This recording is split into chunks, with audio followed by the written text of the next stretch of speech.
Hello and welcome back to On the Mic with Mike. I am Mike Jarvis, and I'm proud to say that in this edition of our continuing series looking at the issue of the diaspora vote for Montserrat, if that's to be, will it be, and if it's to be, how will it be, that sort of thing. Proud to say that on this occasion, I'm joined by the Honorable Claude Hogan. Mr. Hogan has been a legislator in Montserrat for quite a long while. I think I can safely say that not only from the perspective of being a legislator and a politician, but Mr. Hogan also brings his astute legal mind to this discussion. So, welcome, Mr. Hogan. Great to have you. Thank you very much. Good afternoon, good night, wherever Montserratians are. Good to be here with you all. Now, you know what the issue is, so I'm going to start at the beginning with the obvious question. Where do you stand on this matter of a vote for Montserratians in the diaspora in the local elections? I'm for it, obviously, with some caveats. There was a study I'm relying on by Peter White, former principal, Montserrat Secondary School, former managing director, MUL, himself a very erstwhile student. And the study was conducted just up to the election 2019. And that study was basically a survey of Montserratians in the diaspora and how they felt about being connected to through the country. And of course, there are the other findings about the investment potential of diaspora, which is a worldwide phenomenon, which has been taken on wholeheartedly from Jamaica in the north to Guyana in the south, because it brings so much wealth, prosperity, and opportunity to the home countries themselves. So that shouldn't be anything less for Montserrat. But obviously, Peter White's study didn't go further than to say that it was a good thing and that the diaspora supported it. And I think we have lapsed since elections 2019 that we did not revisit that study and take it the next step. I recall that there was a sort of very broad overview of what might have been the outcome of that study, that Electoral Review Commission, as it was referred to then. But we haven't had the details, or do you know of any details from this thing? Well, yes.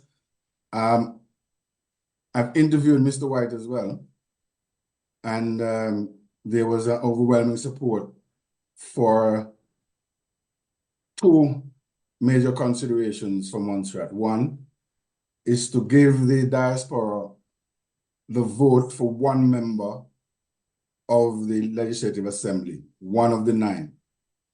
And to bring this about, it was suggested that we introduce the constituency system so that we'll have 5 + 1 constituencies.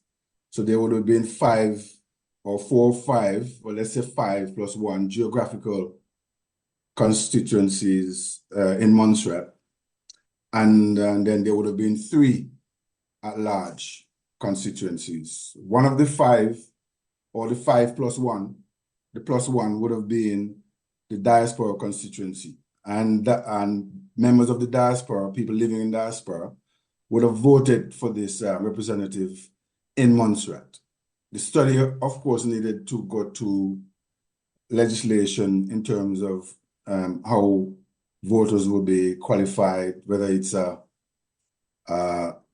attachment of investment to Montserrat, owning home or paying taxes or whatever. But there was some pushback on the notion that only people who have money could be able to vote in Montserrat, when in fact, majority of Montserratians who had vacated Montserrat or as we say, relocated, had not done so of their own free will. They were forced to do so. So there must have been some refinement considered going forward as to how you configure the eligibility for voting for representatives in the Legislative Assembly of Montserrat. Now, I think that speaks to the caveat you had mentioned at the beginning. So if we are now to review this thing, because it has become front and center, even more so now than before. And yes, I must put my hand up where I haven't seen the report, but I have a perspective. Hey, I'm a Montserratian. I have a perspective that the diaspora should be able to vote for at least one representative. I said, I haven't seen the report. I'm actually trying to get into the details from that report somehow. So, regarding the caveats as you perceive them as a legislator, what would you ideally be pushing for? Ideally, I would push for one representative of the diaspora in the Legislative Assembly. I should say, however, that since that time, those recommendations and those discussions, and now we have backslided a bit in terms of our interest in the inclusion of the diaspora in any form or fashion. In fact, up to 2019, our regulations under the Elections Act had domicile of origin and domicile of choice, and a judgment was allowed to be made back then, even at the 2014 election, I recall, by the supervisor of elections as to how they would define domicile and therefore allowed persons to be able to register to vote, like our eminent diplomat Salas Hamilton was registered at that date in 2014 election, up to 2014 election, based on domicility, having a property here and paying taxes and so on. And that was a judgment called by the supervisor. Well, since then, if you have seen the new regulations, they have inserted a residency criterion in all of the elements of being able to vote in Montserrat, whether by domicile of origin, domicile of choice, and of course you have the ongoing question of continuous residency. So we now have to move from, because that's a backward step, obviously, and we now have to move from there, which is not going to be difficult, because I believe these clarifications and definitions were only made in regulations. Unfortunately, my friend George, himself an eminent lawyer, CARICOM fame, is affected by George Kernan you're referring to. Yes, because notwithstanding he has been here serving in Montserrat as a diaspora member, he served here in the public commission, various commissions, complaints commission. He continued for 5 years, and then he's continued another term as the Public Service Commission chair, but yet, and he has property here. He owned a business building, and he rents a property where he lives here. But yet, these regulations caught him. I think Owen Roach has also protested. And Mr. Roach is another Montserrat barrister attorney. Yes, and he has also protested, and he's also protesting on even higher legal plane in respect of, if you were on the voters list before and you make a new regulation, it should not be retroactive to remove you from the voters list, and that is a cornerstone of law. So he has even a more pertinent point. I'm not sure how far we'll go with this in terms of judicial review of it, but it's certainly all of the parties, all of the diaspora members, and those two in particular, Kernan and Roach, have very valid points in respect of the future of Montserrat, where we are forced off the island by an act of God. In fact, we were at one point coerced, I would think, to actually leave. And we were incentivized as well, giving tickets and so forth and so on to everywhere else in the world, except England at that time. And now they have basically allowed us, so we allowed ourselves to be, I think, misguided into this thinking that if we exclude our diaspora, that we are actually strengthening Montserrat. In fact, we're weakening Montserrat, because we would not know who owns it after we have basically ruled out all of the proper owners of it. Not to mention, of course, that you're going to very hardly likely find a consistent group of people who would want to invest in Montserrat other than the diaspora of Montserrat. And therefore, the economic potential of that alone should tell you that we have to engage the diaspora, Montserrat diaspora. But Mr. Hogan, you're bringing a very unique perspective to this. On the one hand, you are a Montserrat legislator, you have been a minister of government, and now you are also an attorney. So, what sort of puzzles me when we speak of the adjustments, the changes which have been made, and the latitude that the supervisor of elections has, and we are speaking of the regulations and changes being made. Shouldn't all of this have been codified in law? Shouldn't that be a matter for the Legislative Assembly, or am I missing something here?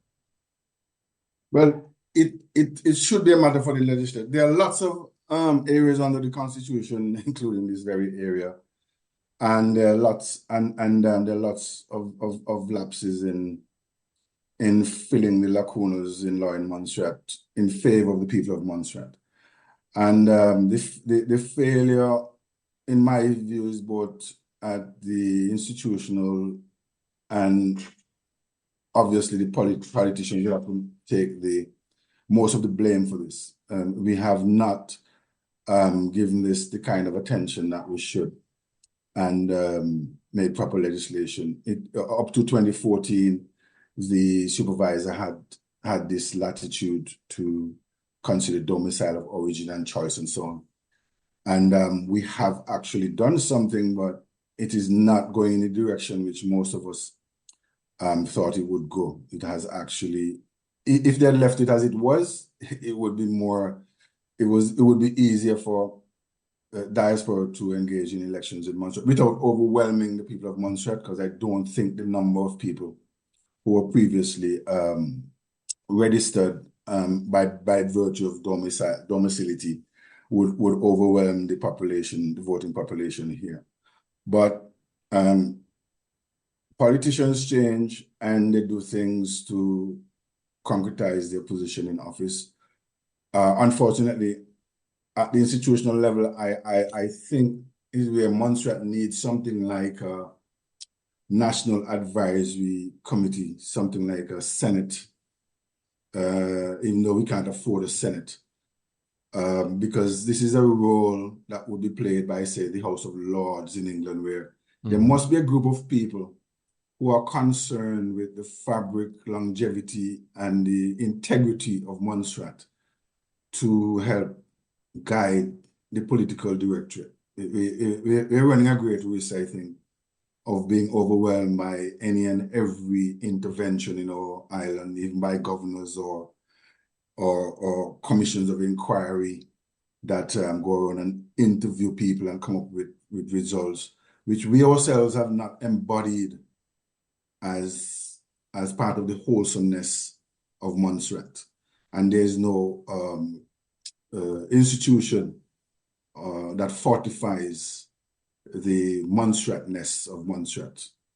We have a lot of... Yes, continue. Yeah, we have a lot of celebratory activities and strong cultural norms, St. Patrick's, the way we speak, or food and so on. But I think we have to do something more and not just blame politicians. Where you drew the reference there to something like a Senate type institution. Previously, and this is also linked to this whole broad issue of whether or not or how we should include the diaspora in Montserrat electoral/voting process. Some time ago, we actually had nominated members of the Legislative Assembly. Given the current situation, to use a safe term, of Montserrat with the Legislative Assembly at the moment, is it time for us to have a rethink about that and perhaps revert to something like that, which would also assist in informing this broader issue of diaspora voting, to be or not to be or how to be? No, I don't think we should have non-elected people voting in the assembly, because it's a different level when you're appointed by election. People are appointed by election, people are appointed by appointment by others, people are selected for appointment. When you're appointed by election, you have a uniquely different role in an oversight of public spending and creating public policy. In fact, I think we need to remove the vote from the Attorney General and the Financial Secretary. Financial Secretary. Yeah, because it imbalances the local political power in terms of being guided by our local people as to what we should or shouldn't vote for. You'll find that a lot of appointed ministers in Montserrat tend to hedge their bets more towards telling the people we are pleasing the British or we are pleasing FCDO rather than saying we are pleasing you, because at the end of the day, the balance of power is in favor of the British government, and in terms of what policy we take towards legislation, because it has to come through a cabinet, which basically they already have two, plus 5 other members. Yeah. Only situation where the assembly has power is when we do a vote of no confidence. It's the only time the 5 elected people can join together and vote out the government. But other than that, the government will always have its way. Okay. And so obviously, yes, I was going to let you finish up on that. Sorry to bother. Yeah, obviously they're under more pressure from other external forces than being accountable to the people of Montserrat directly when you have non-elected people. So there is, in fact, a National Advisory Committee institutionalized in the Constitution, but its membership is not what we would want. I think it's just the opposition that is invited to really cabinet. So we want something that has more Montserratians in it. They don't have to be elected. They could come from the diaspora. And I think maybe half of them should, and the other half local. So we create a kind of balance of bringing in new knowledge, new ways of doing things, rather than being stuck in our old ways and being basically constantly cajoled in whatever direction the wind blows. So Montserrat needs some work, and that work includes very, very, very urgently to include the diaspora, if just for shared knowledge and engagement on how we should be owning this country, how we should operate as if we own it, and to be able to sustain it, because we have enough intelligence here among ourselves to do it. I was just about to say that, listening to the detail that you just went into there, that it would appear to me, and I'm persuaded by this, that what we need at the moment, I've heard talk, and we had a resolution recently in the Assembly for a constitutional review, even though that needs to be defined, that we need to stop and consider all of these major issues, including the issue of diaspora voting, the issue of diaspora involvement and engagement, the Constitution, the whole process of how Montserrat's electoral system is formed. And I'm going to add here, even going to this whole issue of a strategic development plan for Montserrat, even though that in itself is a separate conversation. But do you see a need for that as well, that we need to stop right now, because we are grappling with so many different things at the same time, and one of them is this issue of whether or not or how the diaspora should vote, that we now really need to clear the decks and start afresh. Well, I like your mission. All of what you've just said, I would like to identify with. And I like your reference to the strategic development plan. We had one saying sustainable development plan, which is gives a better taste in the mouth, and it draws a wider interest in terms of its emphasis on environment and climate and sustaining humankind. But for Montserrat, where do you start? I do not know that pouting a constitutional review is where we start. As bad as they say the Constitution is, we have to start by consolidating what we are about as a people of Montserrat. And I think develop our own constitution, so to speak. And then we can enter into a proper review exercise to ensure that how we see Montserrat going forward, and that we own it and we want to control it, and we like your assistance, and we want the British to be our principal partner.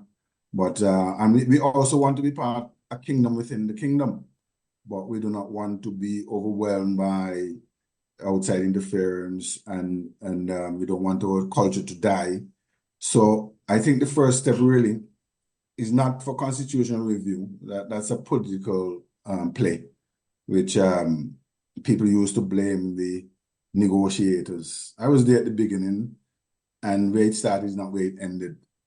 And a lot of people who are talking now were not engaged and didn't want to engage. And I think now that they see that the Constitution is important, and it's a very strong hinge in terms of how you run your country to benefit yourself and set your own policies. And I think this is a view shared by the British government at the highest level, political level, that we should be autonomous, not like being welfare or people from some foreign country. We are part and parcel of the kingdom. We're just like the British Isles or Bermuda or Caymans or BVI or Scotland or Northern Ireland or Wales, where they have their own parliaments and they have their own policy and they look about their own people and their own affairs, and we celebrate our own culture, our own way. But we have to do this in accordance with the rule of law. I like the term, the phrase that you came up with there, Britain as the principal partner, because I've been trying to get a proper terminology, administrative authority, administrative power. I do not like mother country particularly, but principal partner. Let me take us back to where we started and what we're all about, this issue of diaspora involvement in the Montserrat electoral process.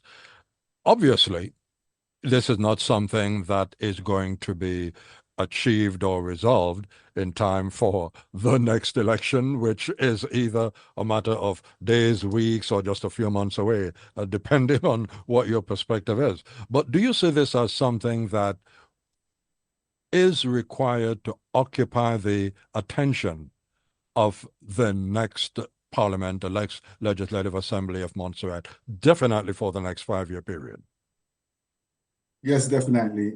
The diaspora thing, as I said, is important. It's critical for the engagement, if only to gain a connectivity to a new or new way of doing things, or to learn quickly and adjust to how the outside world is, so that we can stay in front. I think we're sliding back a bit.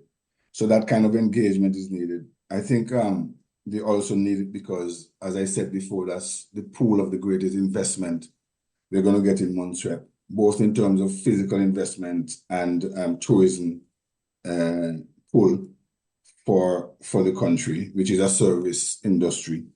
But I tell you what is missing from the strategy is not that we don't understand. The one we already discussed is that we have to ensure we do not overwhelm the population that's here. So we're saying 1 representative. 2, we're also saying let's try to get a national advisory team going, and at the institutional level, the technical level, diaspora members can be on that as well. We already have that in respect of Bank of Montserrat and the tourist board and other agencies in Montserrat. So it's not going to be anything new to include people on these boards. On the national advisory body. And the key thing here is that this thing should not be a political issue. I know it needs legislation, but I don't know that the people of Montserrat, from what I'm experiencing here, understand or will be convinced or persuaded by whatever PR methods in a short space of time, given all of the other pressures they have here and inflation and cost of living and can't travel, poor transportation, everything else that's bothering them, that they're going to be concerned. Let me interject here straight away, Mr. Hogan, because when you say the people of Montserrat, are we making a differentiation between the resident population of Montserrat, particularly the Montserrat nationals, and or the Montserratians overseas in the diaspora? Yeah, we have to try to treat the residents of Montserrat differently to the diaspora. The engagement with the diaspora is about building the island for both parties, the residents of Montserrat and the diaspora. But the people who live here have the greatest burden to carry, so to speak, in terms of sustaining this natural Montserrat culture that we have. And they're very sensitive to whatever happens around them, to the extent that the point I was making is that because of the other pressures they have, and if they're the ones we're going to rely on to give political pressure to those elected to pass legislation to include the diaspora, I don't think that is going to happen easily, because we have to give special attention to their other needs. But because their other needs are tied to this diaspora engagement, I think we're going to have to move it up into something that is held to be almost at the level of crown government, a higher level of maybe an orders in council kind of thing, where we kind of sort this out, and while we are bringing the population along. If I go back to one of the caveats that you mentioned, and I'm in agreement with those, but my point then would be, if the diaspora is being given a vote for a single legislator, a single seat, I'm not quite seeing that sort of unnecessarily tipping the balance unless in an extreme situation, because you're speaking about a legislative assembly of 9 members, and of those 9 members, the diaspora would be choosing 1 or 2 or an at-large representative. Yeah, I agree with you with that. That would settle that part. The other part is that on the ground, there are going to be 3 or 4,000 voting people who are pushing their ministers to prioritize what legislation they bring to Parliament. Yes, understood, certainly. That's what I'm talking about. So the most of the people here, most of the people voting are going to actually be resident on Montserrat in any event. And most of them are going to have at least the other 8 elected MPs. And who you think the other 8 are going to listen to? The diaspora, or they're going to listen to the local residents on the ground? Yeah, just for the purposes. That's I think where the problem is. The problem is that most of the people, residents on Montserrat, are not going to think that the diaspora engagement and the diaspora inclusion for vote is as important as the bread and butter issues that they face.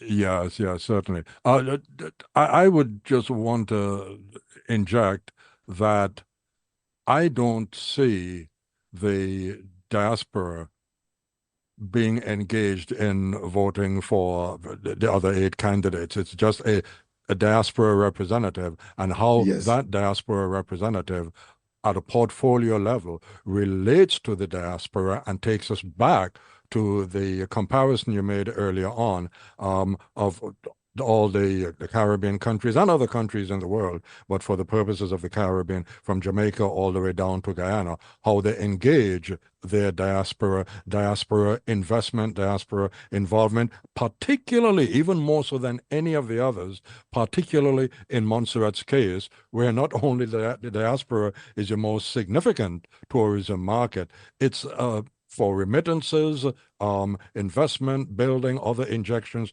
into the economy. It's a significant segment of the broad Montserrat economy.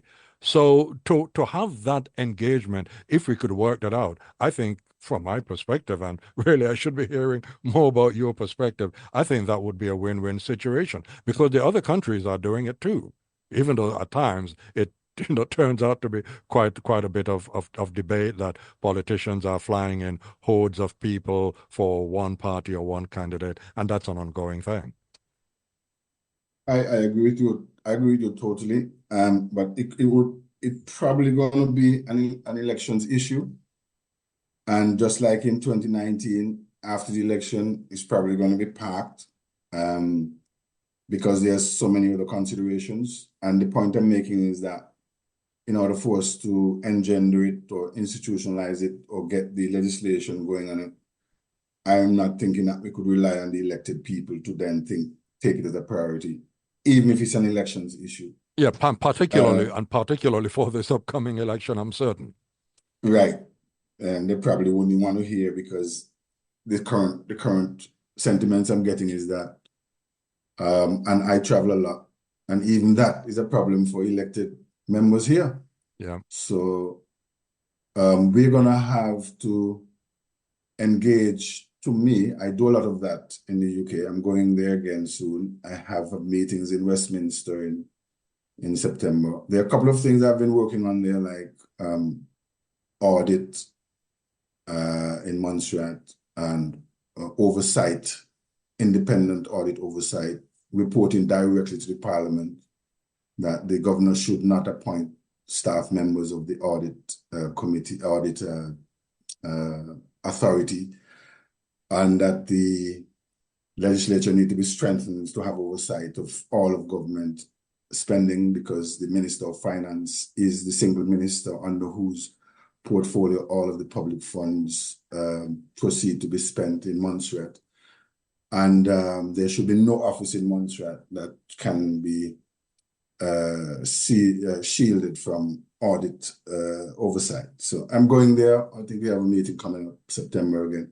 So I've been, pushing for an autonomous Montserrat. I think this is generally accepted, but we need more institutions. We need more people of competence, more Montserratians in Montserrat and Montserratians in the diaspora, in the Caribbean or in the UK or in the US, wherever they are, and that can help with this new effort for Montserrat. Because it's not a question of whether it's going to happen. It's a question of when. We're in the transition already. And I believe that it's going to speed up the transition of creating greater autonomy for the island, even though it looks like we are concentrating a lot on let's just keep Montserrat like a welfare basket case. I don't think that is going to be the prevailing view because it's human nature for people to want to develop and prosper. And I think it becomes cheaper for the so-called mother country if we are able to add economic output to whatever support we're getting. And I think the better investment to be made in Montserrat is an investment into making us sustainable or self-sufficient rather than a constant throwing money down into a dead hole. And most of that money is go back to the UK accounted for and audited as spent by the people of Montserrat. When, if you remember the aftermath of the immediate aftermath at the start of the volcano, most of that money was spent on all sorts of things that we didn't even know about. Yeah. Well, you said mother country there. I'm just going to revert back to what you said before, principal partner. Yeah, Mr. Hogan. That's the thing. Montserrat is going through mother country syndrome right now. So it's the reality. But that is just for the time because, slavery never worked, apprenticeship never worked, indentureship never worked. Waiting for people to feed you has never worked. And eventually the people will rebel. And of course, because you can never give people enough, and it's better to teach people to fish than to try to feed them with fish. So we are going to be going in this direction. And I want to say the diaspora is going to be a critical part of that. Like in every other country, all of the islands in the Caribbean have surpassed Montserrat in terms of their prosperity and keeping their islands in tune with the rule of law and looking after the social needs and so on.